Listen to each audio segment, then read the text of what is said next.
হুমকি, ব্যবসায়ীকে হুমকি দিচ্ছেন তৃণমূল নেত্রী। নদিয়ায় ব্যবসায়ীকে হুমকির অভিযোগ নদিয়া উত্তর যুব নেত্রীর বিরুদ্ধে। ফোনে ব্যবসা বন্ধ করে দেওয়ার হুমকি দিচ্ছেন তিনি। কি হুমকি দিচ্ছেন শোনাই একবার আপনাদের। আপনার নামে কমপ্লেন করবো, আর আপনার কি করে ডিস্ট্রিবিউটরশিপ থাকে সেটাও আমি দেখে নেব।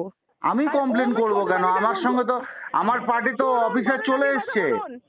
বলেন, আমি কথা বললাম, আমার নাম শ্রেষ্ঠা সিসওয়াইন, ঠিক আছে? হ্যাঁ। নদিয়া জেলাতে আমার উপরে কেউ কথা বলে না। না, না।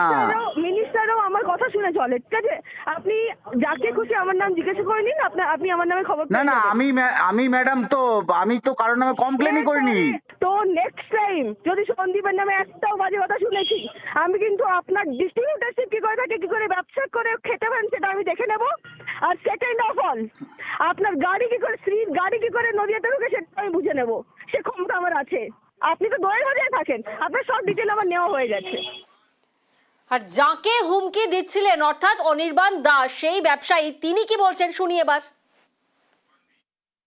আমাকে ফোনে বলে আমি শ্রেষ্ঠা সিসওয়াইন বলছি, এবং আমাকে রীতিমতন থ্রেট করে যে আমার ব্যবসা বন্ধ করে দেবে, এই করবে ওই করবে, বিভিন্ন রকমের, আমার গাড়ি ঢুকতে দেবে না, আমার ডিস্ট্রিবিউটারশিপ ক্যান্সেল করিয়ে দেবে, এইসব কথা বলে।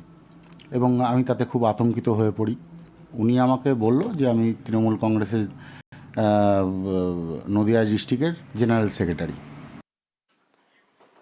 আর সাধারণ সম্পাদক নদিয়া উত্তর যুব তৃণমূলের শ্রেষ্ঠাশ্রী সাঁই, তিনি কি বলছেন এবার শোনাবো আপনাদের। অনির্বাণ দাস কে? আমি তাকে চিনিই না। তো তাকে কোনো মানে উঠছে না যে আমি ওনাকে ফোন করে থ্রেট করব। মানে কে উনি? আমার যে পরিচিতি সেখান থেকে আমাকে কালিমালিপ্ত করার জন্য আমার দলের ভেতরেও কেউ করতে পারে, কারণ গোষ্ঠীদ্বন্দ্ব তো আছেই তৃণমূলে, সেটা আপনারা জানেন। তাছাড়া বিজেপির কেউ বা সিপিএমের অন্য দলেরও হতে পারে, সেটা আমার জানা নেই। কিন্তু এটা টোটালি আমাকে কালিমালিপ্ত করার জন্য করা হয়েছে। এবার নজর রাখবো তারকেশ্বরের দিকে। মা এবং দিদিকে পুড়িয়ে মেরে আত্মঘাতী ছেলে। তারকেশ্বরের চাপাডাঙ্গা পঞ্চায়েত